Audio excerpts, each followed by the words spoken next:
Mecanismos da mediunidade. Preâmbulo de André Luiz, ante a mediunidade. Depois de um século de mediunidade, à luz da doutrina espírita, com inequívocas provas da sobrevivência, nas quais a abnegação dos mensageiros divinos e a tolerância de muitos sensitivos foram colocadas à prova, temo-la ainda hoje incompreendida e ridicularizada. Os intelectuais, vinculados ao ateísmo prático, desprezam-na até agora, enquanto os cientistas que a experimentam se recolhem, quase todos, aos palanques da metapsíquica, observando-a com reserva. Junto deles, porém, os espíritas sustentam-lhe a bandeira de trabalho e revelação, conscientes de sua presença e significado perante a vida. Taxados muitas vezes de fanáticos, prosseguem eles a afeição de pioneiros, desbravando, sofrendo, ajudando e construindo, atentos aos princípios enfeixados por Allan Kardec em sua codificação basilar. Alguém disse que os espíritas pretenderam misturar, no espiritismo, ciência e religião, o que resultou em grande prejuízo para sua parte científica. E acentuou que um historiador, ao analisar as ordenações de Carlos Magno, não pensa em além-túmulo, que um fisiologista,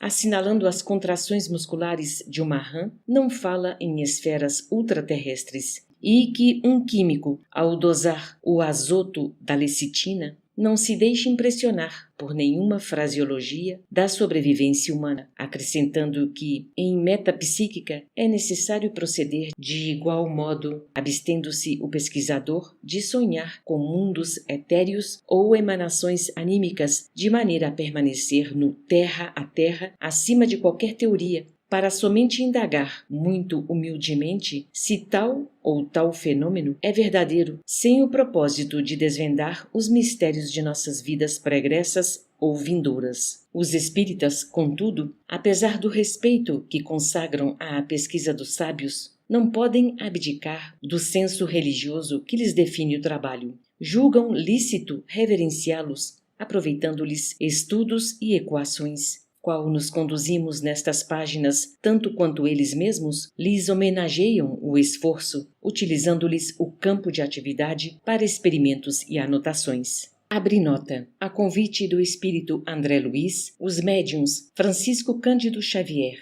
e Valdo Vieira receberam os textos deste livro em noites de quintas e terças-feiras na cidade de Uberaba, estado de Minas Gerais. O prefácio de Emmanuel e os capítulos pares foram recebidos pelo médium Francisco Cândido Xavier, e o prefácio de André Luiz e os capítulos ímpares foram recebidos pelo médium Valdo Vieira. Fecha a nota. Consideram os espíritas que o historiador, o fisiologista e o químico podem não pensar em além-túmulo, mas não conseguem avançar, desprovidos de senso moral, porquanto o historiador, sem dignidade, é veículo de imprudência. O fisiologista, sem respeito para consigo próprio, quase sempre se transforma em carrasco da vida humana. E o químico, desalmado, facilmente se converte em agente da morte. Se caminham atentos à mensagem das esferas espirituais, isso não quer dizer que enquistem na visão de mundos etéreos para enternecimento beatífico e esterilizante, mas para se fazerem elementos úteis na edificação do mundo melhor. Se analisam as emanações anímicas, é porque desejam cooperar no aperfeiçoamento da vida espiritual no planeta, assim como na solução dos problemas do destino e da dor junto da humanidade, de modo a se esvaziarem penitenciárias e hospícios. E se algo procuram acima do terra-terra, esse algo é a educação de si mesmos através do bem puro aos semelhantes, com o que aspiram, sem pretensão, a orientar o fenômeno a serviço dos seres humanos, para que o fenômeno não se reduza à simples curiosidade da inteligência. Quanto mais investiga a natureza, mais se convence o ser humano de que vive num reino de ondas transfiguradas em luz, eletricidade, calor ou matéria, segundo o padrão vibratório em que se exprimam. Existem, no entanto, outras manifestações da luz, da eletricidade, do calor e da matéria, desconhecidas nas faixas da evolução humana, das quais, por enquanto, somente poderemos recolher informações pelas vias do espírito.